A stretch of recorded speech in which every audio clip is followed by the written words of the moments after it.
Blessed. It looks like I don't see anyone else coming in. And so we'll go ahead and get started. You'll get a chance to meet everybody here on the RCD NRCS team, but I wanted to welcome you. My name is Heather Nichols. I am the Executive Director for the Yolo County Resource Conservation District. I'm here with Brandy Murphy, who has been our district conservationist here at the USDA Natural Resources Conservation Service. This is the local working group 2024 of the USDA Natural Resources Conservation Service, NRCS acronym. And we are here to talk about our programs and to get input on the NRCS programs and for you all to meet us. So there's only a few landowners in the room and folks in the farming and ranching community, but that's okay. We haven't done this in a while.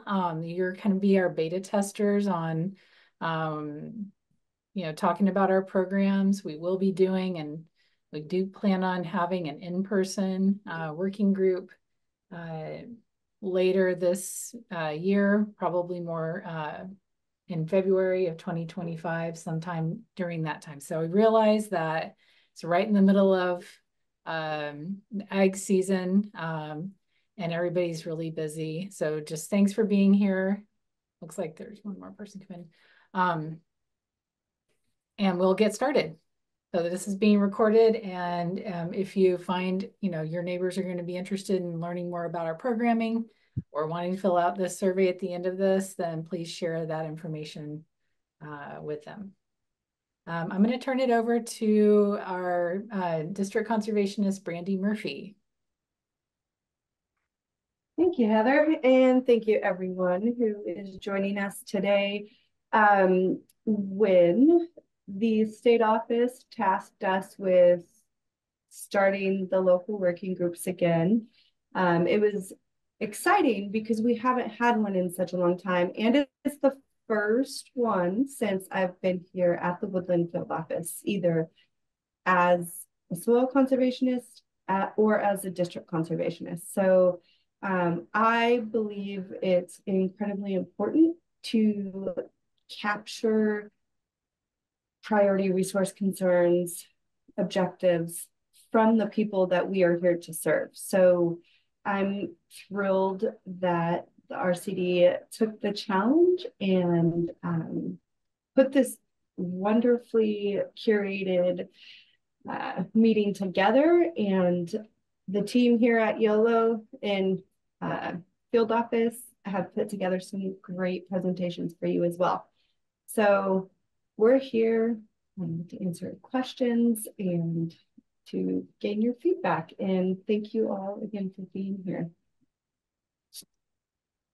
Oh, I did want to say something. So I'm officially starting a detail today at the state office, and this is a great time to, many of you know Sarah already. She's been here in the Woodland field office as long as I have, and she will be covering under the district conservationist role.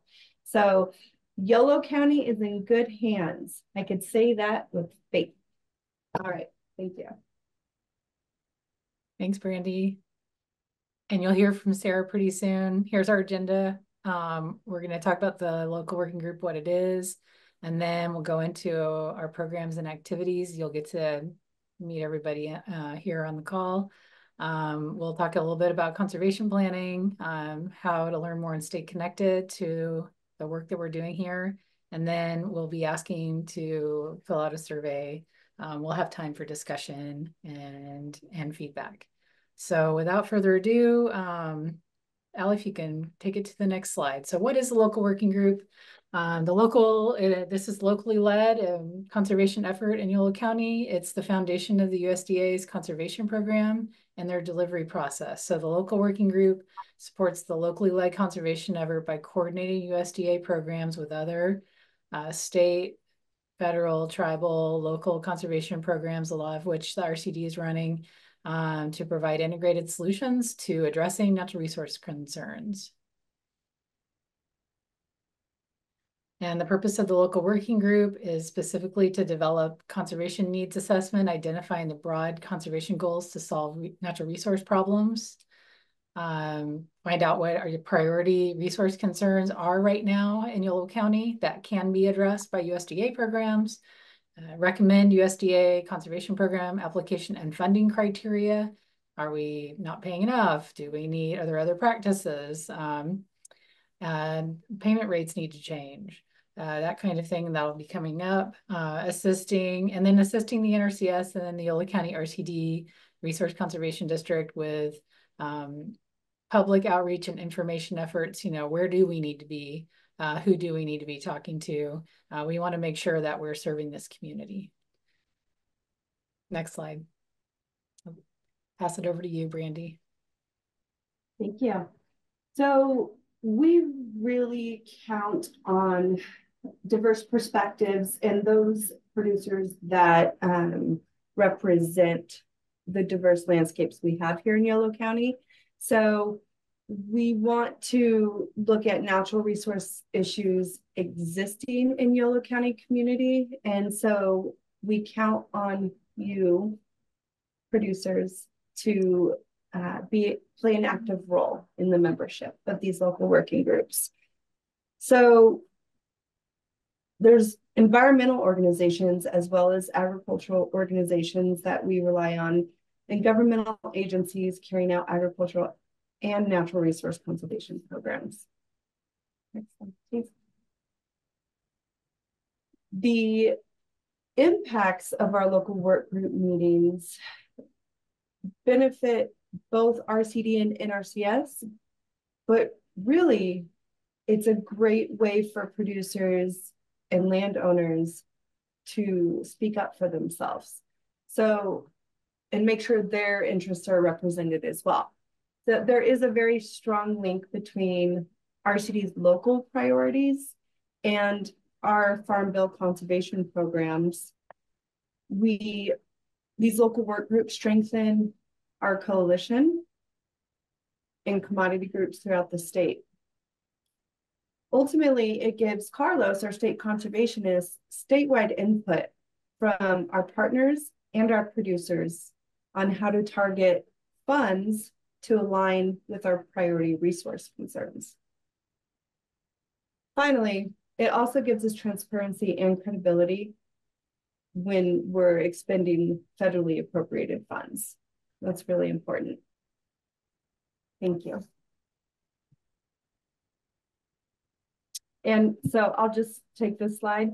We are co-located, RCD and USDA NRCS. The bottom floor and part of the top floor, RCD, is here at 221 West Port Street.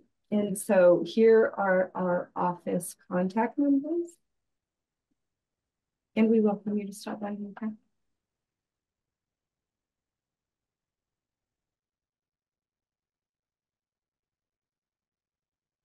All right, everybody. My name is Sarah Lipschutz. I'm a soil conservationist here and also the acting VC for a couple months. And we wanted to just give a little bit of an overview about what programs we have. And Nick and I are going to be kind of breaking it up by land use. So I'll be talking more about our cropland programs and what we do a lot on our cropland. And Nick will be looking at pasture and range. So just a very brief overview. I don't want to get too much in the weeds. The main programs we look at are EQIP, CSP, and then RCPP will be talked about a little bit later. The main difference is that for EQIP, that's kind of where we start folks off. That's our structural and our vegetative practices mostly. And we're kind of targeting specific fields, whereas CSP is more management oriented in addition to annual payments to kind of sustain our higher level of stewardship, and we're enrolling the entire acreage of the operation.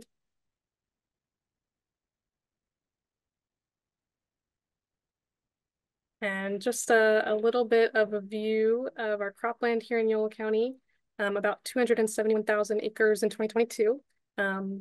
And our top crops were the processing tomatoes, wine grapes, and almonds. And then what we look at here a lot in Yolo County on our cropland is our air quality, our wildlife habitat, and our soil health, among other things, like water conservation as well. And I have my contact information here. It doesn't have to be limited to what I talk about in the next couple slides. I'm always willing to come out and talk with you, answer questions, anything like that. So feel free to get in touch with me.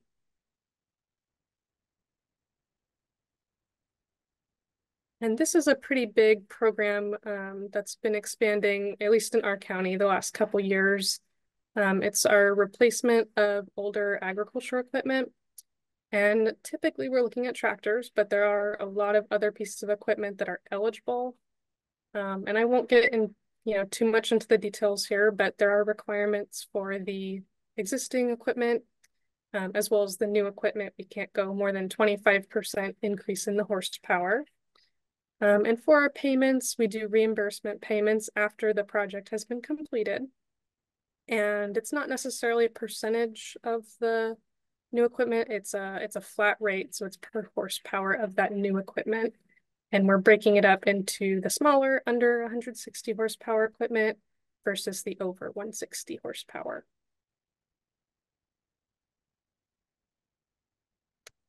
And recently we've got a lot of funding for this orchard or vineyard recycling or whole orchard recycling. Basically, we're looking to improve the air quality and also the soil health by avoiding pile burning, which is typical after an orchard or a vineyard is removed. So we're paying for the trees or the vines to get pulled, chipped, and then incorporated back into the soil. And our payment is pretty decent. It's about $1,800 per acre treated, which is great.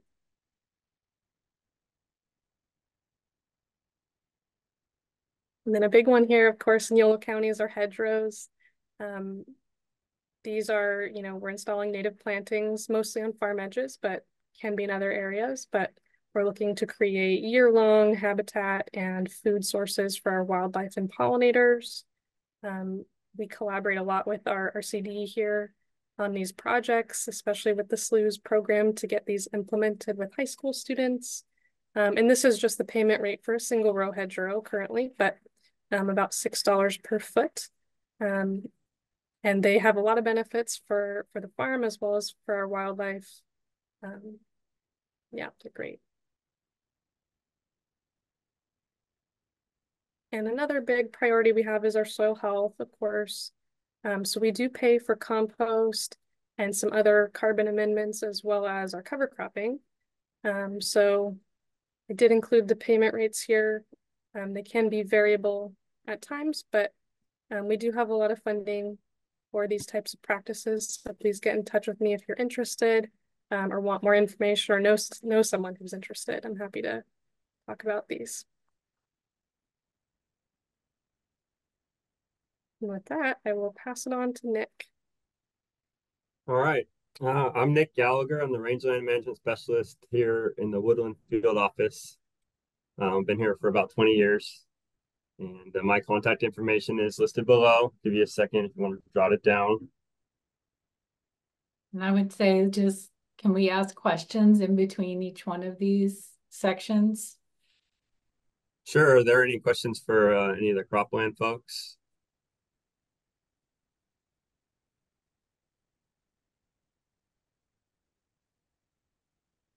Sounds like no. If not, I'll take the next slide, please. Thanks, Nick.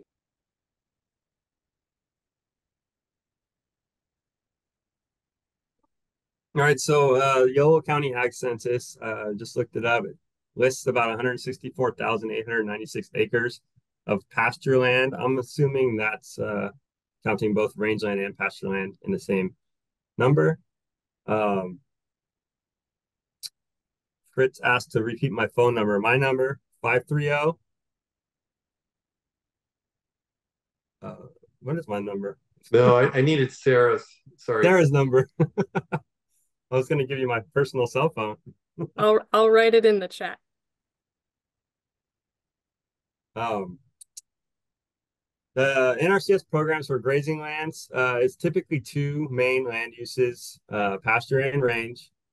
And there are basically two main programs. One primarily, which is the Environmental Quality Incentive Program, and then CSP, two programs, same programs that Sarah mentioned above. The top rangeland practices include solar pumping plants, livestock pipelines, water development, fencing, and prescribed grazing. And the top pasture practices include irrigation systems, cross fencing, and pasture seeding. And I'm going to show some examples of those here in a second. Next slide. So then the number one priority, thing folks come to me for is developing water. Water is the most limited resource on rangelands.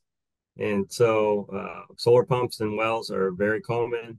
An average cost for those is listed here, 10 grand for a pumping plant and 13 grand for a well. I think that's a 200 to 300 foot well. And then we also do, what we started doing is actually some lift stations where we can use tanks basically as a well and use a solar power pump to push from a tank and to allow us to gain more elevation with water. Next slide, please. And then along with developing the water, distribution is really the key element to that.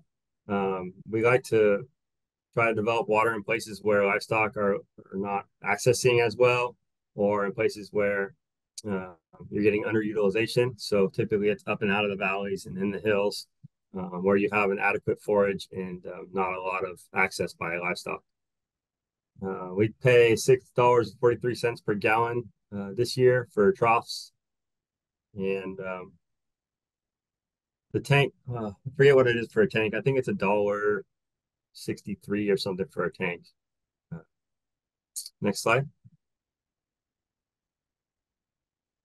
So the third thing we'll focus on is then using your rangeland productivity. So developing cross fencing along with the water, and maybe potentially even doing like a rangeland planting if we have a situation where the productivity is just not what it should be, or there's a weedy situation. So using the infrastructure to then further allow livestock to utilize the rangelands and get the distribution more uniform throughout the entire area. Cross fencing this year was for a typical barbed wire fence is $4.66 a foot, and a basic rangeland planting was $142 per acre. Next slide. Prescribed grazing is the final practice that we incorporate just to bring it all together. It's just the ultimate management system with all the new infrastructure that we've created and to achieve a specific goal. Basically, what the landowner or the lessee who's leasing the grazing ground, what their goal is for the operation. We'll put a plan together that addresses that. For a basic rangeland management plan, we paid $4.39 per acre this year. And I think we'll move on to pasture next. So same thing, I'm going to go over the pasture priorities, the things that have been a priority for the last 20 years I've been here. Number one thing, no different than cropland, is irrigation systems. Moving from uncontrolled flood and an open ditch via a siphon system, or just these little like pipes, or just uncontrolled flood in general, onto a buried pipe system. We get rid of the ditches, get rid of the open water, and they use typically I think they're called Fresno valves, and it's a lot more controlled situation. It bubbles out of the ground, out of the pipe, right into the check. Cattle aren't stepping on the siphon pipes and causing a big mess or accessing the exposed water or anything like that. You can typically cut your irrigation sets down by a lot of time and save a lot of labor with that system. You can't see my cost because the window's in the way for oh, there it is. So we do a weird cost share when it comes to doing underground pipe. They charge by the pound, or we pay by the pound. So $3.46 a pound.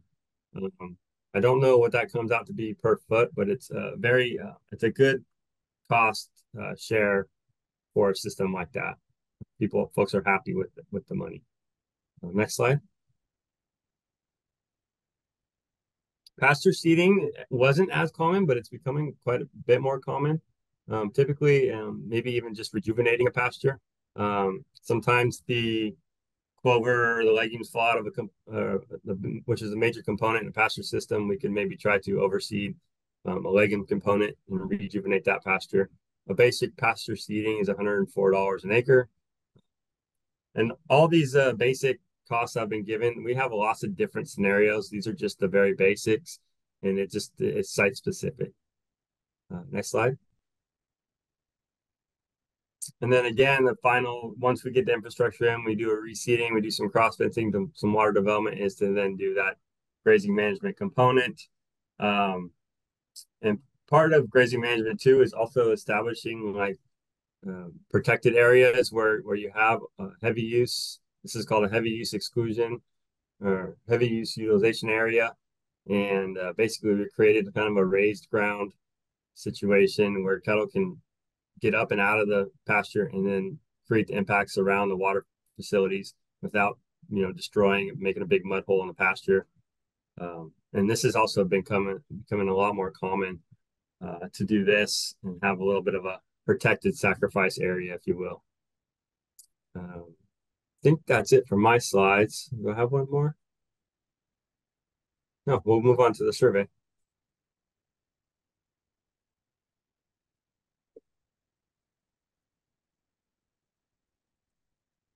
So I'm not sure if I'm supposed to take over here but I can.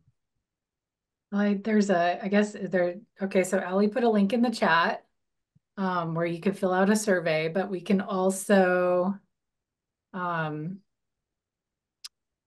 could give you that time to do it now, or just take advantage of us all being here. And you can also bring up, we could go through these individually and have a discussion. It'd be great to hear from, the folks that are here. I see Corinne and Sherry and Fritz, I think, and also Jim Barrett is here as well. Oh, sorry. We are on the survey already. Okay. Because there's the Yolo Creek. No, that's something else.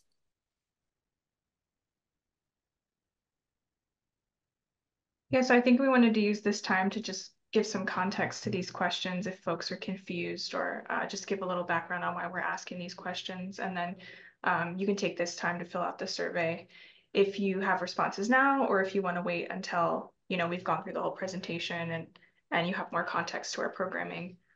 You can do it after as well, whatever works best for folks that are here.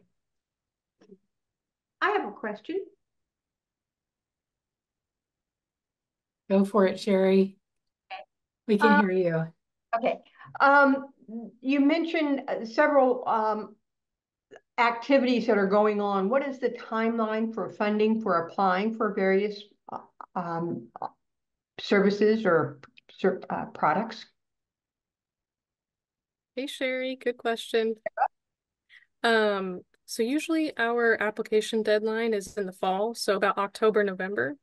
We do accept applications every day of the year. It just kind of is where that application will fall into our schedule. So usually we would have folks apply by the fall and then make our selections in the spring about March, April.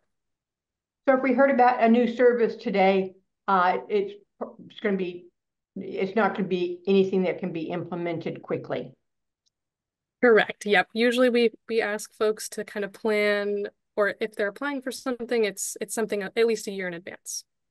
Thank you. Yep. Mm-hmm. Good question.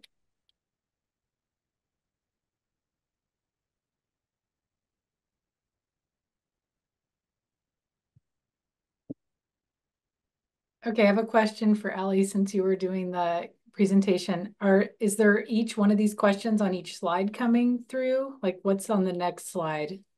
Is it all of the survey questions? Yeah, we just have 3 survey questions. Okay, all right. Well, let's just go through those. I see Fritz's hand is up as well. But this question on the screen, what are the common problems, issues on your farm? And if you could get technical or financial assistance, what types of activities would it be for? And you can, like Ali said, put it in the survey or also bring it up right now. Fritz. Yes, thank you. So my question is regarding the cost sharing for removal of a vineyard and orchard. Is that specific to Yolo County, or how about San Joaquin County? Do they offer the same? I have some farmland there. Yes, yeah. So these programs are statewide. The only thing that kind of varies is the equipment replacement because that depends on what air quality zone you're in. But for the orchard removal, that should be applicable in San Joaquin County as well. Is there a payment limit on that? In other words, up to a given dollar amount? So the payment limitation would fall under the farm bill limit. So the total for the equip, which is what that would be under, would be $450,000. We're still looking at whether we'll get a new farm bill soon, but yeah, 450,000 is typically what we're looking at. Great, thank you. Mm-hmm.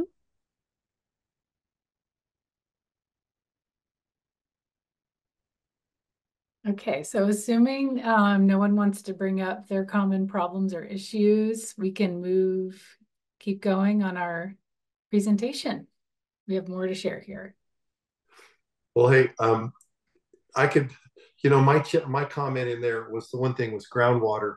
I think we need to think about different ways in which we can store more winter water when it comes down from the sky. And it doesn't necessarily mean we have to put it in a pond. When you have cover crops, yeah, great, we help the soil, but I've seen some of my cover crop fields be able to absorb phenomenal amounts of water. So, maybe we should think about offering an even greater incentive if we can demonstrate that we reduce runoff.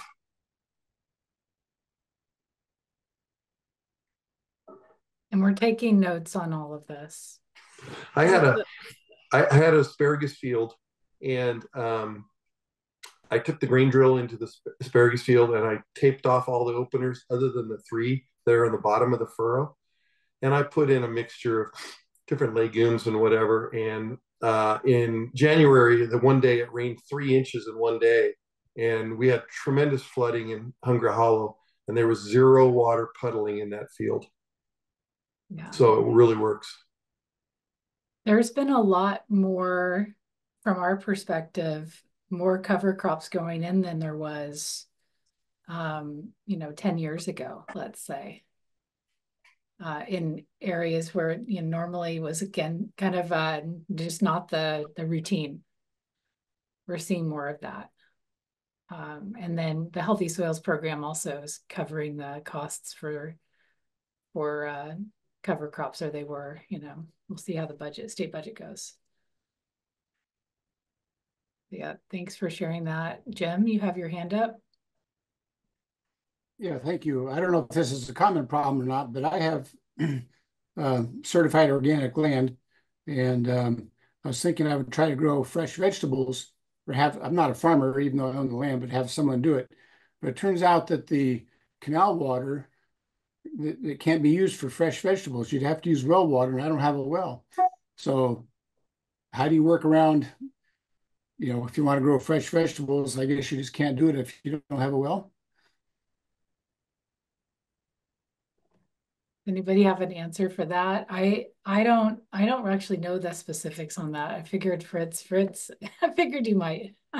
Yeah, so I haven't heard of that problem. You do have to notify the water district if they were to treat the water for problems, then they need to notify you so you can turn off. But we've been using the Clear Lake water for years, and we haven't had a problem with our certifiers. Thanks. Okay.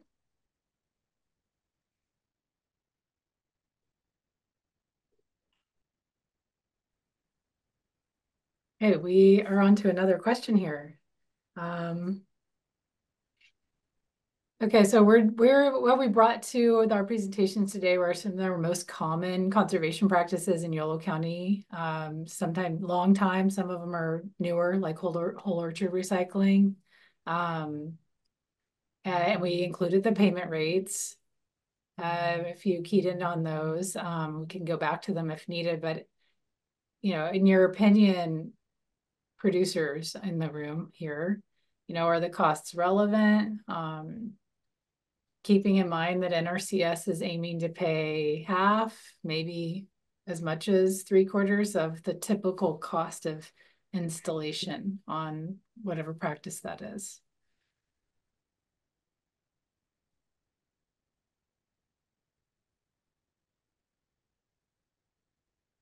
Are we doing pretty good in that regard, Fritz? Give us your thoughts. I'm glad you're here. Yeah, no, I think they're relevant. Remember, the idea is for an incentive, right? And so you have to make it worth the person's while to apply a year in advance. But you also need to tout your services a little more too. For example, I've used Nick a lot in the hills with water systems, and his experience is very valuable. I think you need to stress that a little more when you ask people to participate.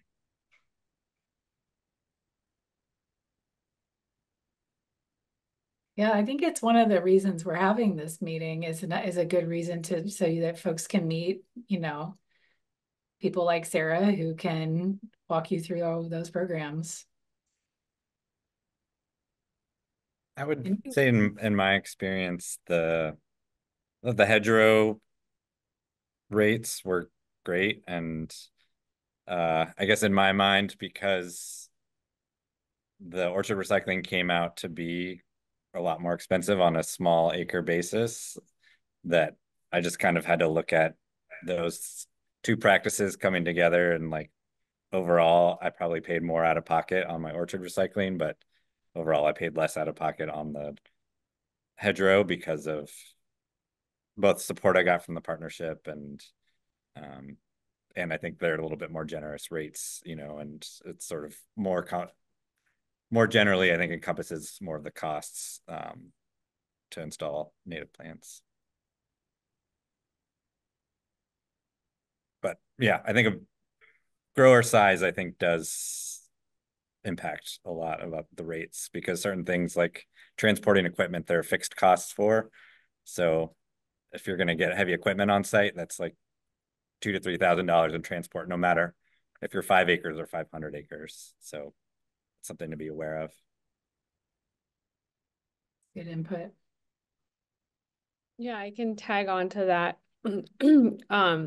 I think that all these HSP and NRCS doesn't take into consideration that the equipment that needs to go into implementing these practices. And so like it might cover some of the cost of the compost or something. But, if you consider like you're planting a cover crop, like you need access to a drill seeder, and that's $14,000 right there.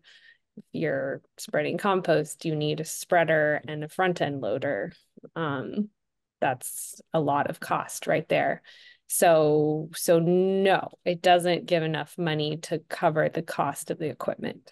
And like the hedgerow reimbursement rate is pretty good, but again, you go back to, well, every year over the life cycle of that hedgerow, especially in the first 10 years, you have to go and weed whack around those hedgerow plants, and you get mortality, and you get, animals chewing through things. So then you have to go and replace them. So it's a great chunk of money, but like the hedgerow has such a long lifespan. So my push would be that, yes, it is a net loss, at least what I've heard and seen from my neighbors and from my own farm. And it's a net loss we're worth taking, and it's a nice chunk of money, but we aren't getting like any financial huge benefit from it. We just care about seeing these things happen on our farms.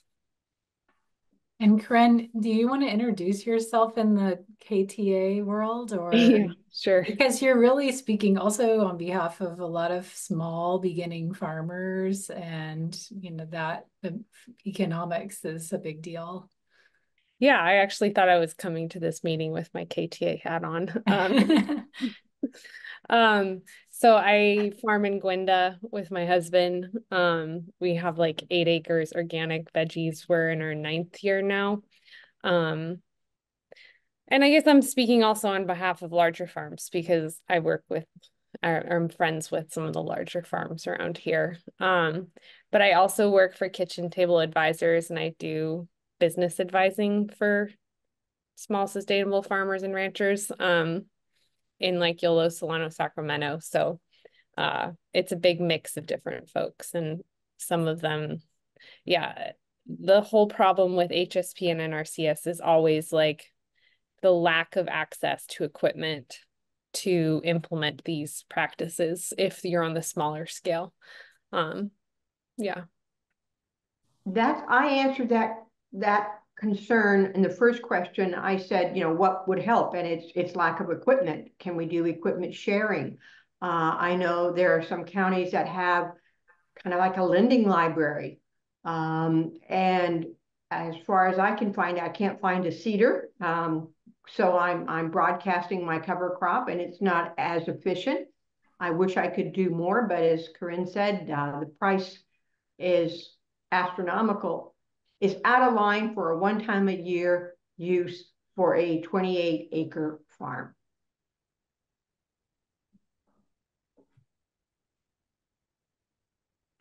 There you go, Heather.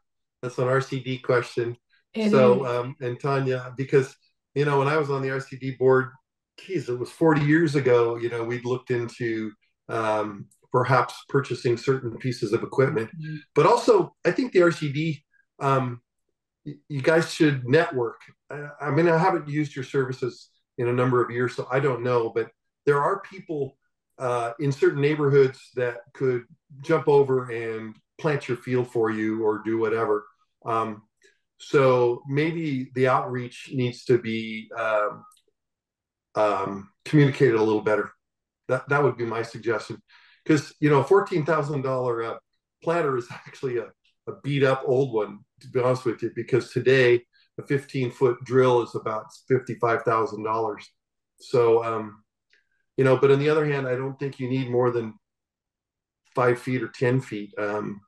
So I think it's opportunity for the RCD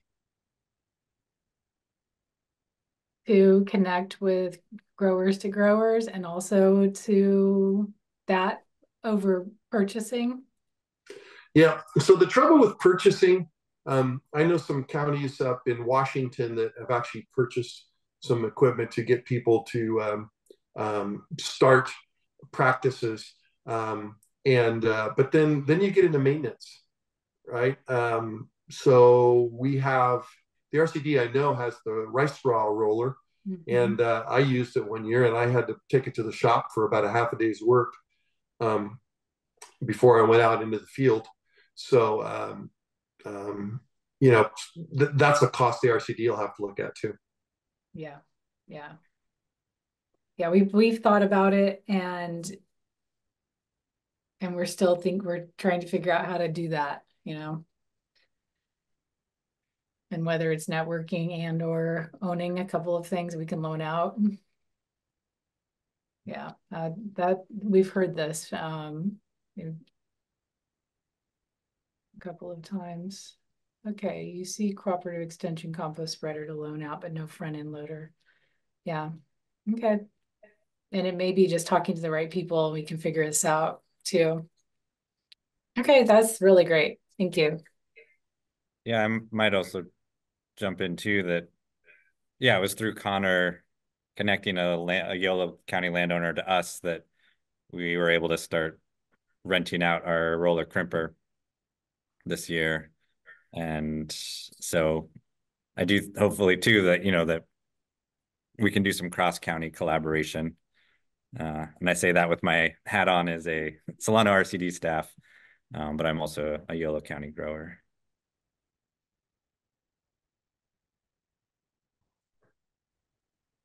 Yeah.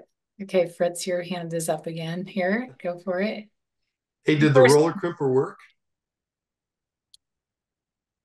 Yeah, the grower was pretty happy with it. I mean, I haven't talked with him in a few months, but in terms of he was pretty happy with the initial roll. I don't know what the resprouting was like, but I think with the dry spring that we had, I think most people's cover crops weren't at any risk of coming back. Well, I bought a roller and I tried it, and I had very poor success. And the next year I worked with Conrad at the Yolo County farm advisor, and we did multiple trials, and we had poor success. And I talked to Paul Muller, and Paul didn't have very good success as well. So maybe there's an opportunity for the RCD to have a Zoom call or something with people who have experience and what sorts of implements they used to make it work. And I know timing. When I worked with Conrad, we were trying to decide, when was the optimal time. Well,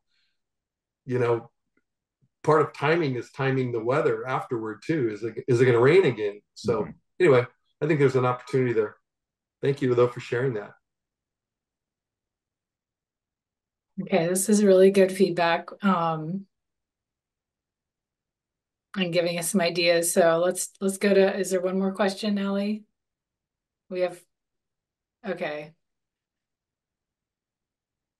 This is a question about how should NRCS screen projects, and maybe it'd be helpful if someone from the NRCS describes what kind of feedback you need on this one. Sure. Yeah, so this is kind of broadly speaking about how we should prioritize applications we get, because we do, from county to county, we do get quite a few applications. It does vary from county to county, but to kind of prioritize our workload, we do use a screening tool to kind of prioritize high, medium, low, and it would be helpful to hear from you all what you think would be a high priority project, what would maybe be a lower priority project. And it can range. We do have to adhere to our own policies, but we can make certain things work, and definitely want the local feedback on what would work here for you all.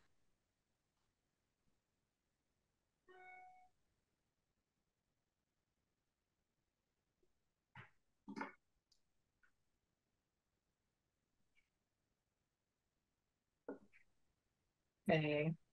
And I could give an example also. Just like one question we have is if let's see, if a producer has had a terminated contract, I believe in the last 3 years, they would be a low priority application because their previous contract wasn't fulfilled. So that's just an instance of a kind of question we would use. But I advocated for a irrigation kind of cutoff for our benefits tool. So we get a lot of irrigation applications and we don't have much money for it, unfortunately. So I proposed a cutoff for those for the higher priorities. So things like that would help manage the workload a little bit.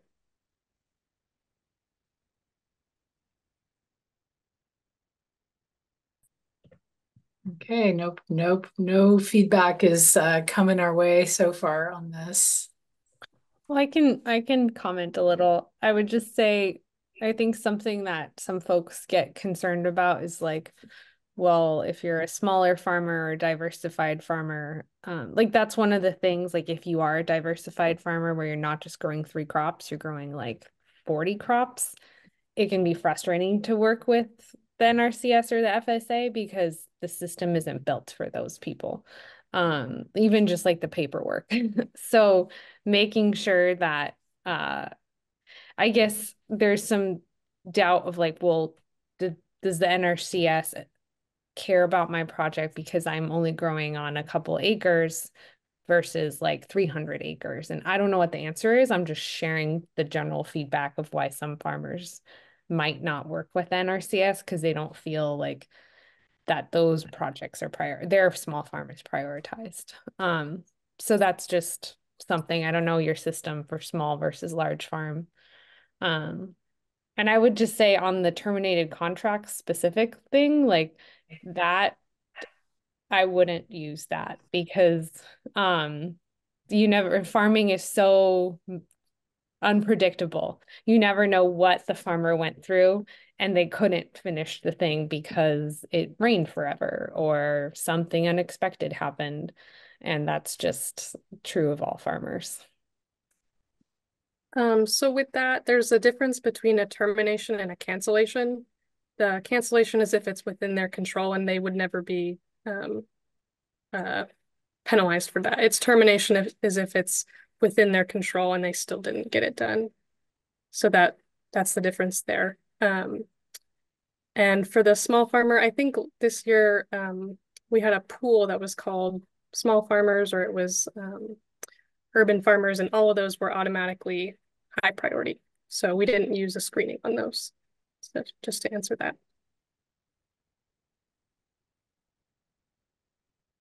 Thanks, Sarah. And as a follow-up, we actually can't use farm size as any sort of screening or ranking. The size of the farm is equal to any other farm. So we're not allowed to screen or rank and decipher those separately. I had sent in on my written survey results the idea of contiguous properties, or when you get a chance, so that then perhaps the public or the non-participating farmer can see the benefit of these practices if there's a contiguous swath of land that is getting rid of it. I know we're hoping my hedgerow and cover crop will encourage my neighbor who has decimated his stream to perhaps realize that it would be beneficial. So, just that thought. Good luck. Nick can tell you that, we've done numerous practices in the range.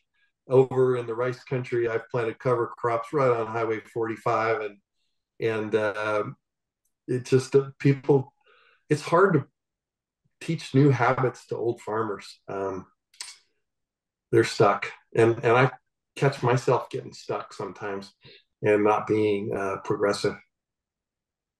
Even when I can explain to them that, the practice might make them 3 times as much money, they still won't do it. You guys have been frustrated. That's been the case for forever.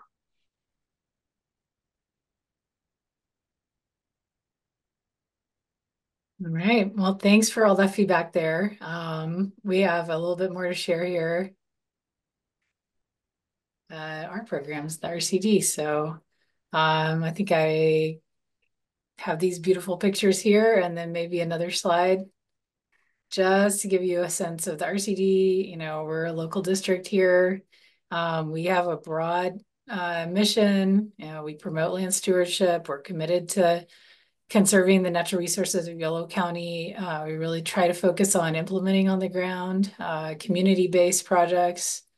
We strive to address evolving resource concerns, and we try to be responsive, and we are non-regulatory, and we're here to serve the community.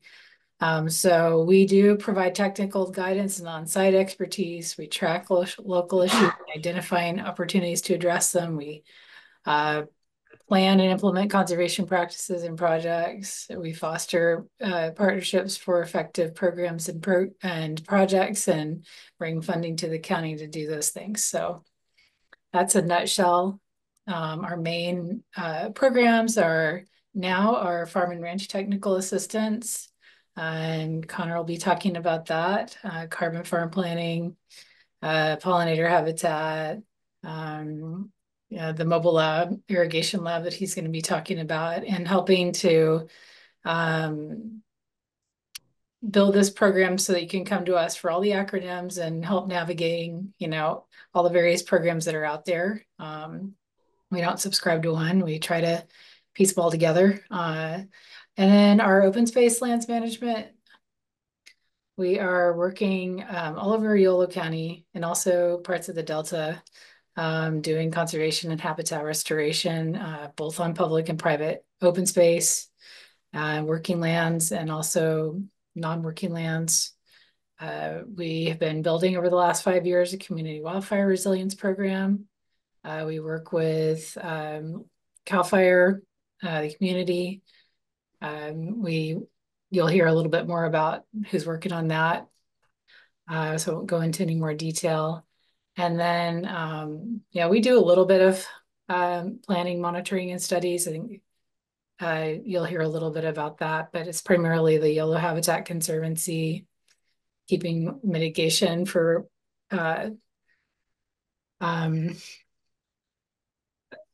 development local, and working on some regional, especially the rural regional fire and water and conservation work. So we're busy that way. And then I want you to be able to meet some of the other people who are implementing these programs at the RCD right now. I'll turn it over to Bailey and Tanya.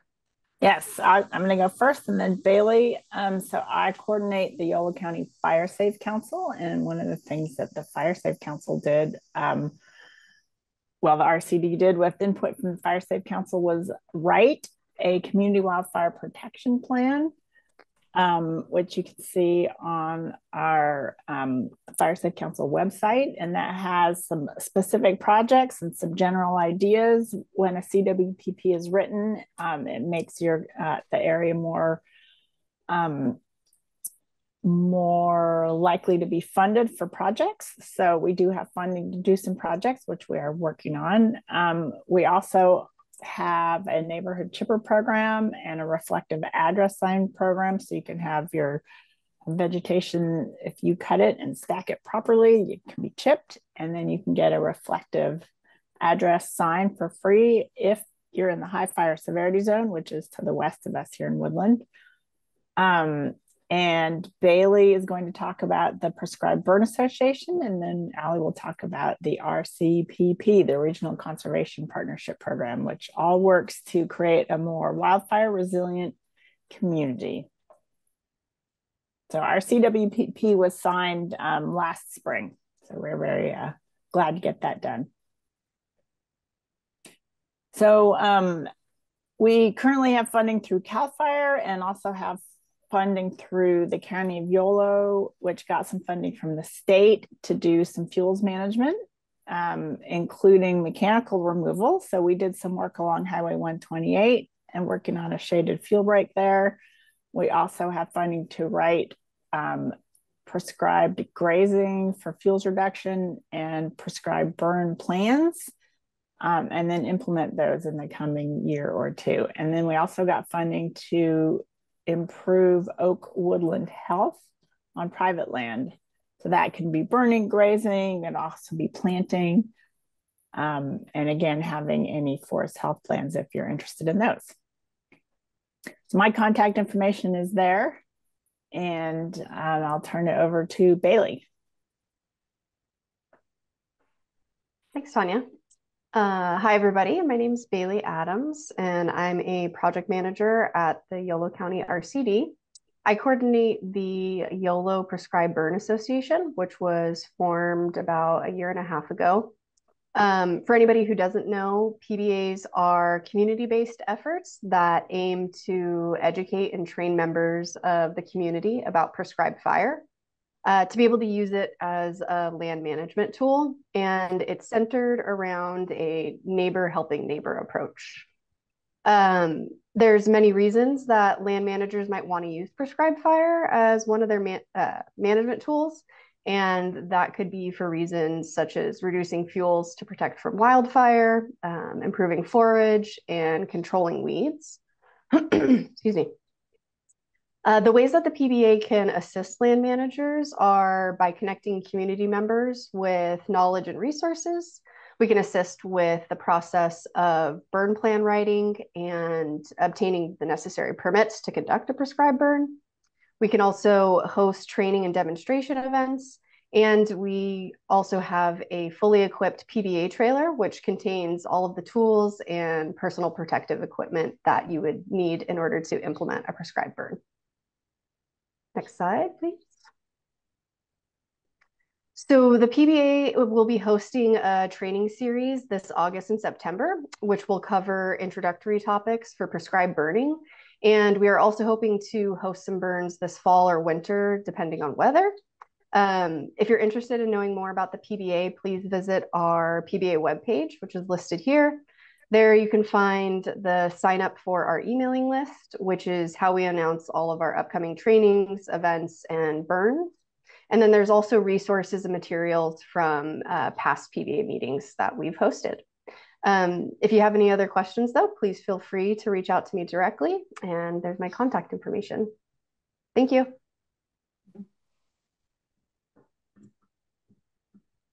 All right. Hi, everybody. I'm Allie Perman. My title at the RCD is Outreach Coordinator, but I also help manage some of our fire programming, including the RCPP, or the Regional Conservation Partnership Program. This was mentioned earlier, but I think Sarah mentioned it. It's another cost share program through NRCS, and Yolo RCD and NRCS have partnered up to provide technical assistance and cost share funding to implement projects that will help build wildfire resilience in our oak woodlands and grassland and rangeland throughout Yolo County. This RCPP is technically called Building Forest and Grassland Resilience RCPP, long title, but that kind of gives you the overview and the goals of the project. It's a cost share program, so that, like they've mentioned previously, it means that NRCS covers some or most of the cost to implement different conservation practices. And the cost share rates are predetermined for each year of funding, and they vary depending on which practice fits best for your property and what management goal you're looking to implement. But the goal of the RCPP is to manage vegetation to lower fire intensity and restore fuel quantity and structure to reduce extreme wildfire behavior. Similar to what Tanya mentioned before, this RCPP it has a geographic range that you can qualify for. So it's the high fire severity areas of Western Yolo County, which is west of Esparto, west of Winters, and throughout the Cape Valley. And to qualify, you have to be an eligible agricultural producer or a private landowner. There's a long list of eligible practices for this program, but some of them that are more common are brush management, tree and shrub pruning, prescribed grazing, fuel breaks, herbaceous weed management, and forest stand improvement. But overall, this program is really pre and post fire assistance for private landowners and ag producers in the high fire areas of Western Yolo County. And yeah, that's really it. Feel free to reach out if you have any questions. That's my contact information. And yeah, I think that's all. I will pass it over to Connor to go over our on-farm technical assistance programs and the mobile lab. All right, thank you. Yeah, hey everyone, I'm Connor Higgins. I have been kind of helping run our mobile irrigation lab for the past year or so. Kind of spawned out of something that was going on already in the northern Sac Valley, and there was interest down here a little bit further south. So it's a free program for producers to kind of get an evaluation or an audit of what your irrigation system is currently doing. So it's giving an idea of how uniformly you're irrigating, if your pressures are what you think they are, if your flows are what you think they are. Kind of the impetus behind it is conserve water, but it reaches beyond that. There's potential energy savings. We can do pump testing there as well. I'll touch on that a little bit, and hopefully just support water, soil health on the farm. Yeah, I guess I'll add it covers the full southern Sac Valley area, so it's not just Yolo. It started as a partnership, and it covers Yolo, Colusa, Sutter, Yuba counties.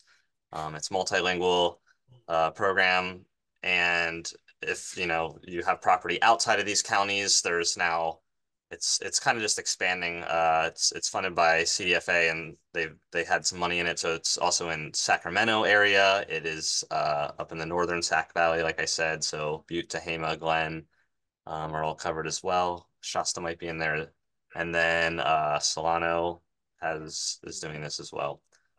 Yeah, so I mean, we come out to your field and we're doing kind of a holistic look at what's going on, and what comes out of it is individualized report. It's for you. It's not going to the state or anything. There's not really yeah, a risk of like, oh, you're not irrigating efficiently. This is just for you if you want to fix something, or if you see rooms for improvement. That's kind of the utility behind this. We'll give you a sense of what your application rate is, not just what it theoretically is. Some recommendations if we see some opportunities for improvement. We also have some funding for pump testing as well, and we actually just got trained to do that, so we should be able to offer that service hopefully for each evaluation we do. That's the goal. Solano RCD also just got certified with that too, so hopefully expanding the services we can offer. And I try to act as like a connecting point for folks. So if I'm not able to handle something, I try to figure out who can, and I'll connect you to that person. So if you have if you have any interest, contact information is there. My office number is same as Bailey's, so call that as well. And then we also have some other programming we help with. There's lots of odds and ends, kind of melding things together to create as holistic a program as we can. One that's kind of relevant right now is we're helping with application processes for Healthy Soils program and the State Water Efficiency Enhancement Program, HSP and SWEEP, if you've heard of them. HSP program can help to fund projects that are related to soil health. There's actually a decent amount of overlap with the types of things that NRCS funding can provide, and HSP for soil health related projects. So things like cover crop, compost, hedgerow installation, reducing tillage. It's a little bit of a complicated process. There's both state versions and more local versions that are through different agencies. So depending on what version you're going through and what agency you're going through, it could kind of vary how much you could get funded, but it's a per acre funding. It could be up to $100,000 for HSP. And then for SWEEP, similar setup, but those projects are aimed at helping reduce greenhouse gas emissions while at the same time increasing water use efficiency. And they can pay for some bigger projects, or at least help pay for some bigger projects like VFD installation, solar, putting in drip. And those can potentially pay up to $200,000, and they are a reimbursement type project, so it's not necessarily cost share, though. If your project costs $400,000, in essence, that is a cost share, because it's only going to go up to $200,000. But again, for this one, it's something that you would provide a budget for, and if you were selected, it would be based off the budget you provided.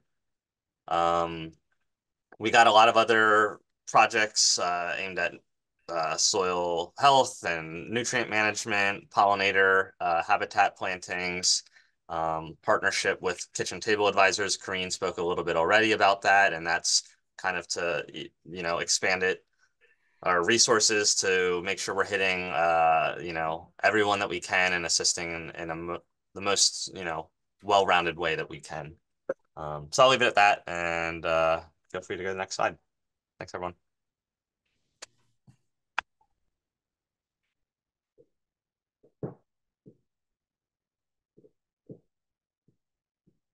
You're back to you, Sarah.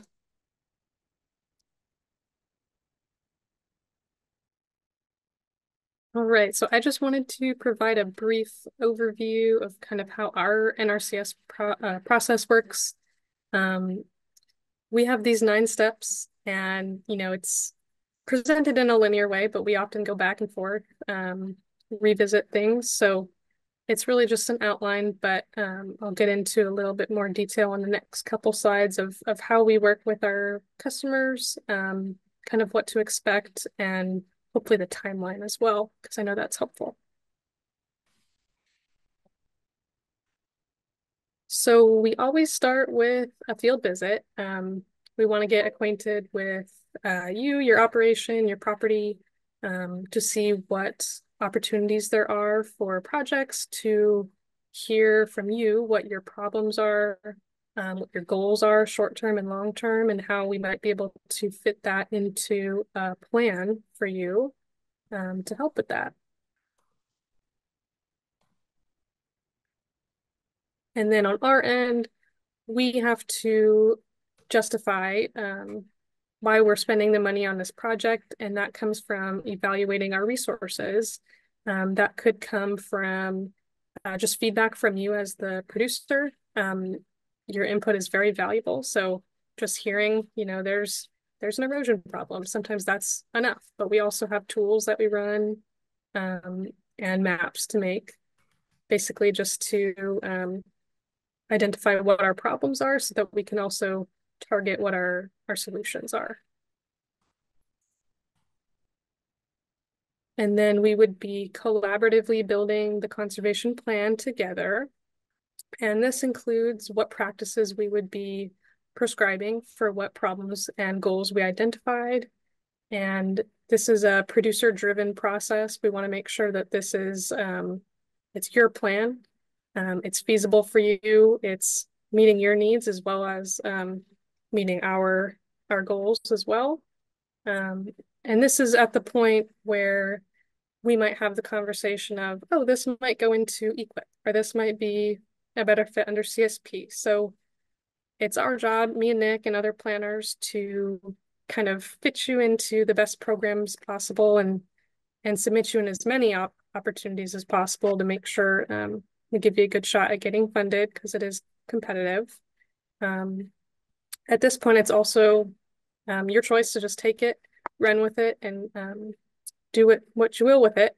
You don't always have to submit it for funding. Sometimes we're just here to provide that technical assistance. That's a huge part of our agency. So yeah, that's where we would make that decision. And then lastly, we would get into our implementation part.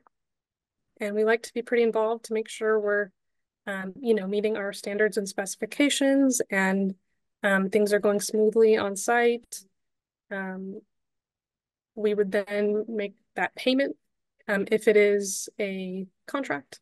If not, we do also like to evaluate, ideally, was it successful? What would we do different next time? What would we do the same next time? Kind of make adjustments there as well. And so that's generally our process. But like I mentioned, sometimes we go back, revisit things, sometimes we skip ahead. It just depends on the situation. Each producer is unique. Each situation, each property is unique. So we try to take that approach.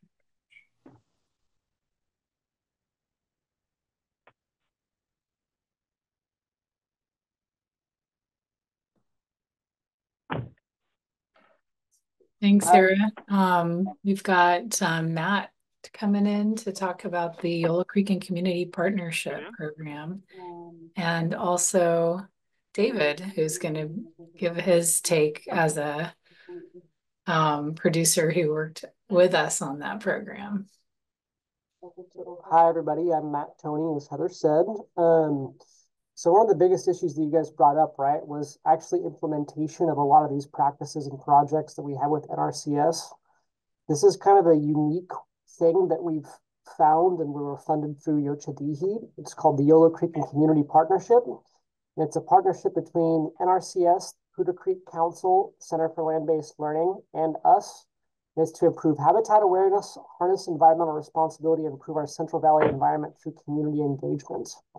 So that's a very long-winded way of saying that we are basically trying to create healthy wildlife and pollinator habitats on our working landscapes and provide students and community members a hands-on and educational environmental stewardship projects to give them experience in restoration. The kind of primary way we go about this is planting hedgerows. We do other restoration activities as well, but hedgerows kind of seem to be the go-to because they're nice and easy to use with students and a lot of our volunteers as well. Do the next slide.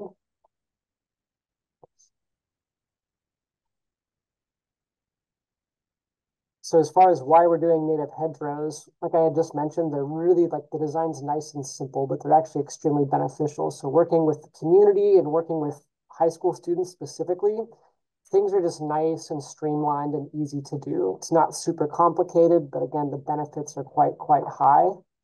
We're able to get the actual native trees, woody shrubs, grasses, forbs, etc., fairly easily from a lot of the local nurseries in the area, and we have good working relationships with them as well. We do next. One more next. I just want to give you guys an idea of some of the plants that we plant pretty regularly. These are kind of what they look like. I'm sure you guys have driven around Yolo County and seen some of the hedgerows that we've done work with on sloughs. And if not, look for these plants in a line, and we've probably helped with it at least. Next. Some of the students and the volunteers, some of this is actually at David's property, and he'll speak here in a few minutes, but it's a great opportunity to where if you guys don't have the full funding, it's a great opportunity to get help. And also, again, it's a great help to the community because we're teaching kids about why these plants are important. We're actually implementing habitat restoration. A lot of these kids, they come in, they're from the inner city, and it's like they've never even held a shovel before, some of these guys. We were out at a farm at Howett Ranch in Davis, and we had a few kids come out, and they're just like, wow, I've never been out in nature before. And it's like, these are just areas out in ag world. So it's a really unique and cool experience for the community in general. We do next. So I wanted to just talk about like through the process of how this happens, because the community ship is with NRCS and Point Blue. They'll approve funding for a site. We don't always use equip contracts, but it kind of seems to be the general go-to because it is just nice and streamlined through NRCS. And we'll conduct potential site visits with partners, and we have to go out there and we have to figure out, okay, is this site close enough to a school that we can utilize? Can we turn around a bus? Is there going to be some shade available? You know, kind of things to look at like that. Is the project too big? Is it too small?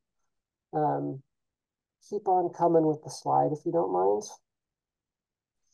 And if we decide that it's not a SLUES appropriate school, a lot of times we'll utilize Poudre Creek Council. They're kind of the other part of the formula, more or less, where if it's going to be more complex or further away, we can utilize Poudre Creek Council volunteers to help with implementations too. Next.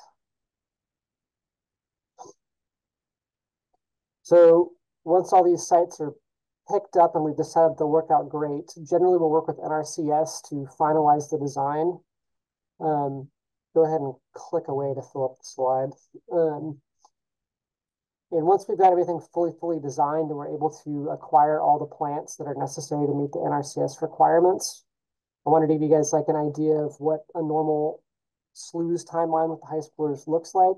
Generally, we'll try to do 4 different schools, and that can be either one gigantic site per year or 4 individual sites per year. A lot of times, if the hedgerow is like 2,000 feet, we'll use 2 schools for it. And the general timeline is 3 days per school. Day 1 is irrigation installation. Day 2, we plant plants and put plant protectors around them with the stakes. And day 3 is generally finishing up the plantings, plant protectors, and we're laying all the mulch. Day 3 is the kids' favorites, laying mulch all day long. Just joking. Okay, continue on. In working with the landowners in doing this project, the landowner definitely has some skin in the game. As was stated before, there's a lot of maintenance that goes into the hedgerows. But as far as the installation and implementation goes, it's basically wholly the RCD, NRCS, and CLBL and PCC working together to get these things done in coordination with you guys, the landowners. There's a before and after.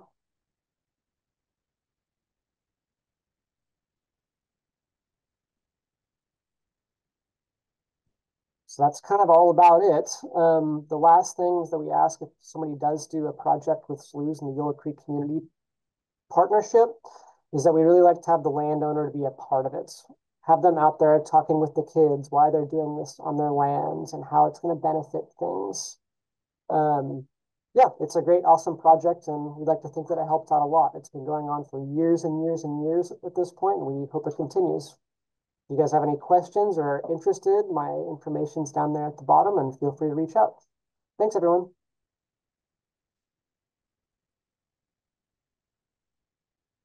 And I think this is when we wanted to bring in David Veal, who was one of our cooperators. All right. Yeah, I think Matt covered a lot of the major points. And yeah, I just would emphasize that it was really a positive experience on my end. As somebody that puts in a lot of hedgerows professionally, I sort of know all the complexity that goes into all the preparation. And I think Yolo RCD was really there to support through all those steps. So making site visits ahead of time, checking in for each week, coming early on the day of. They'd often arrive at 7 to get tools and equipment laid out so that we could maximize our time with the youth. And then the thing I really want to highlight is just the quality of the work that they did with the students. So, I think we put in something like 500 plants, 500 to 600. And almost, I think within about a week, they were all under a foot of water because we were planting along a seasonal creek that runs into Willow Slough. And when the waters receded, all the plants were still in place because they'd been planted at the proper depth, firmed in, mulched appropriately. And so, yeah, I don't think I had any mortality due to the flooding. And so that showed to me that both the students and the staff had put a lot of effort into making sure that the install was up to the specifications. And that same held true when we put in all the irrigation as well. So getting in emitters to every plant, making sure that the irrigation was laid out in the right way, and that we had sufficient pressure to all the lines. So I think that to me is really what just sort of the value add is, not just the labor of the students, but also just that it's the same standards that I would expect from any professional crew that we're putting in a hedgerow. On that aside, I think working with the students was just a really satisfying part of it. And I was lucky too that a lot of the students from Florin High School were involved in an ag class or FFA members. So sometimes you get students that, have never picked up a shovel, and other times you get students that are raising hogs and rabbits for the state fair every year. And so, they really put in a lot of effort. I maybe made them move too much mulch, but they kept a good spirit about it. And it was really just nice forming relationships with them over the course of the 3 days working on the property.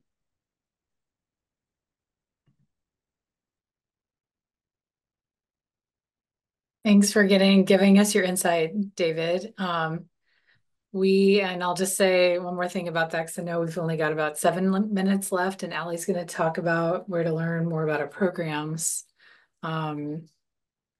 But we try to get about 3 or 4 projects every year with the Yolo Creek and Community Partnership, at least 3 or 4. So if you, this is the time of year we plan for the next season. And, the spirit of like technical assistance on the ground this is kind of our, this program's been going on for at least as long as I've been here. So I would say over 15 years. And this is what we want to be able to do more of. And some of the other programming is kind of connect where the barriers are, to implementation and help bring it to a point where we can provide that on the ground expertise. So we're, in constant development of, trying to figure out what people are needing to do the conservation work that they're wanting to do on their property. And this kind of presentation where we get to talk about it and then hear what's missing or what else needs to be happening or things we need to think about is exactly, what we need every once in a while. So thank you for being here.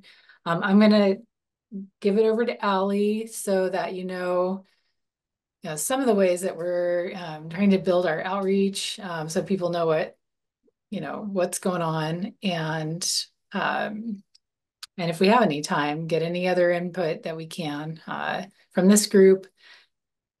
And then, like I said, we'll go ahead and put this on our website and we'll have an in-person one with hopefully more voices this next winter. All right, Allie, thanks. Yeah, before I wrap things up, I wanted to give just a moment for anyone to ask any questions on our RCD programming or the conservation planning that Sarah went over.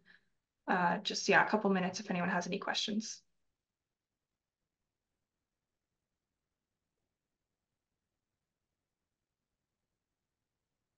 Yeah, Jim, go ahead. Yeah, you talk about hedgerows. I assume you're talking about putting in new hedgerows. The hedgerow on my property was put in 1996, and all the ceanothus have died, and it sort of needs rejuvenation. Is that a potential project to help bring it back to life?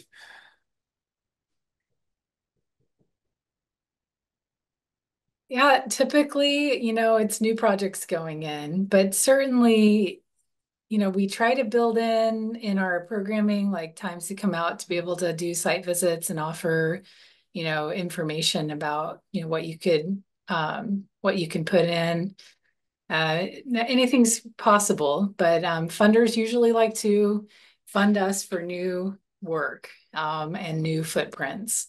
But it does make me think that, we could probably crowdsource not only like equipment sharing, but we could probably think about crowdsourcing, support for, hedgerows all throughout the county. Just, that's the nice thing about being at the RCD. We can kind of try to make things happen that need to happen. At some point, we want to make sure we provide the information needed to landowners and also be available, to answer questions. Where could I get a few more plants for my hedgerow? We can connect you to that information. Yeah, thank you. All right, any more questions? Last call. All right, I will dive in to kind of wrap things up on how to stay in touch with the RCD and NRCS. So Yolo County RCD has a monthly newsletter. You can see on the right side of the screen, that's an example of sort of what goes into a newsletter each month. It varies depending on, what events are coming up, what project updates we have to highlight, what's relevant for educational materials and topics. And then we also include funding opportunities that might be relevant to growers, like when those SWEEP and HSP deadlines open up, we include that. And then just other various funding opportunities that come across our desk from other organizations. And then we have photos from the field section every month, which kind of keys folks into what we're doing, site updates, and it's just like a fun little thing to be able to see what the RCD is up to. And then we also have a section for partner updates, which includes local partner events, other funding opportunities, or just other notable information. Like if Putty Creek Council is hosting a volunteer day, sometimes we'll throw that in there. And yeah, monthly newsletters are sent out the first or second week of each month. And then sometimes we'll send out another email throughout the month if there's like an important event or project coming up.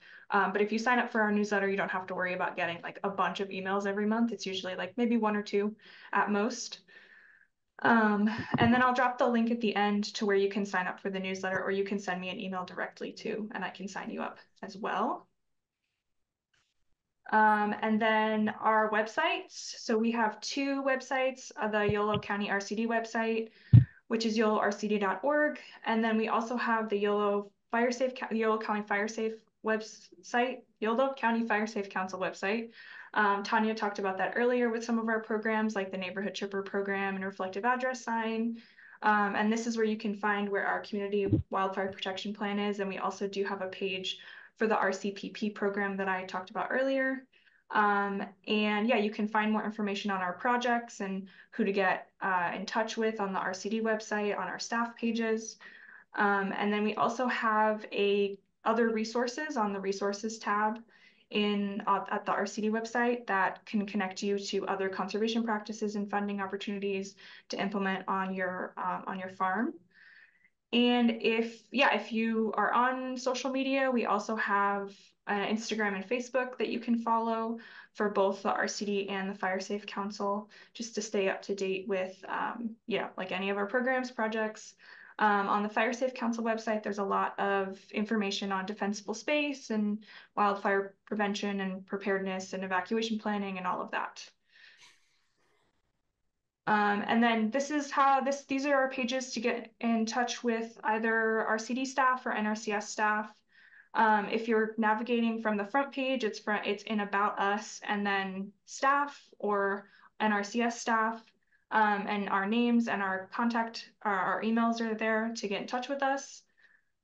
And yeah, this is for everyone who presented today, this is their contact information. And that's really all I have. So I'll throw it back to Heather to wind things down. And also Brandy, if you want to come off on the mic too, if there's anything else you want to mention here. I got a question from Fritz about who's on our board right now. We have a 5-member board. Mark Cady, Eric Wilson, who works with Rominger Brothers, Mike Turkovich, Miranda Driver, and Anya Perrin Burdick. And then Jake Campus is an associate director. So that's our board now.